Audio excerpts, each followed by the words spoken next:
Ang Maayong Balita, kabahin sa Genesis, Kapitulo 2. Nahuman pagbuhat ang langit ug ang yuta ug ang tanang butang nga naa niini. Sa ikapitong adlaw, nahuman sa Dios ang tanan niyang gibuhat ug mipahulay siya gikan sa tanan niyang gibuhat.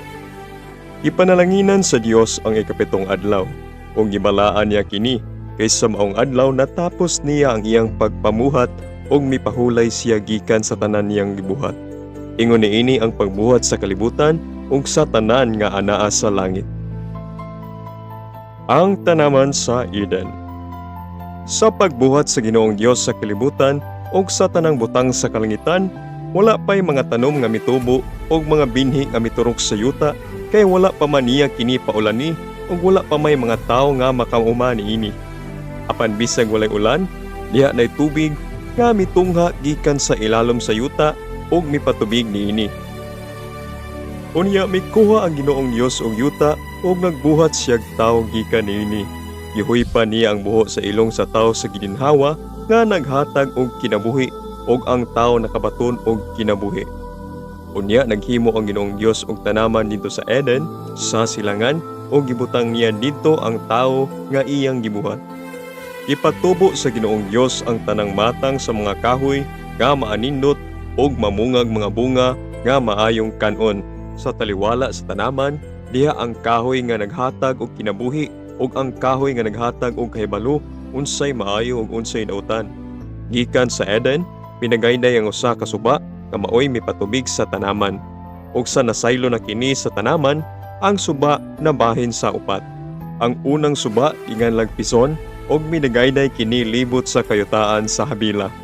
Makaplagan ni ining dapita ang lunseng bulawan, ingon man ang mga bato nga bedelyo ug sardonika nga pula. Ang ngalan sa ikaduhang suba, Gihon, ug minagayday kini libot sa kayutaan sa Kus. Ang ikatulong suba, mao ang Tigris nga nagdagayday sa silangan sa Assyria. Ang ikaupat nga suba, mao ang Euphrates. Unya gibutang sa Ginoong Dios ang tawo sa tanaman sa Eden aron may magatiman ug magbantay niini. Giingnan niya ang tawo, makahimo ka pagkaon sa bunga sa tanang kahoy sa tanaman, gawa sa kahoy nga naghatag sa kahibalo, unsay maayo ug unsay nautan.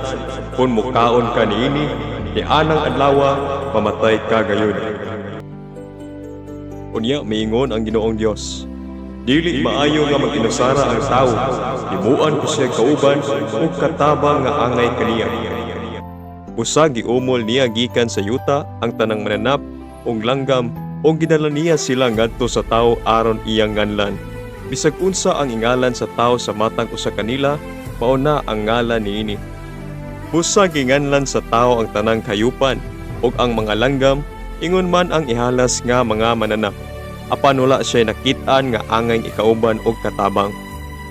Unya gipakatulog sa Ginoong Dios ang tawo ug samtang nahinanok siya, gikuhaan siya sa Ginoong Dios og gusok ug gihulipan niya kining unod. Ang maong gusok gihimo niya nga usa ka babayi ug gidala niya ang babayi ngadto sa lalaki ug maingon ang lalaki, ania ra gayud ang sama kanako, bukog gikan sa akong bukog ug unod gikan sa akong unod. Babayi ang ngalan niya kay gikuha man siya gikan sa lalaki. Tungod niini, ang lalaki mobiya sa iyang amahan ug inahan ug motipon sa iyang asawa ug mausa sila. Silang duha ulo subo apan wala sila maulaw.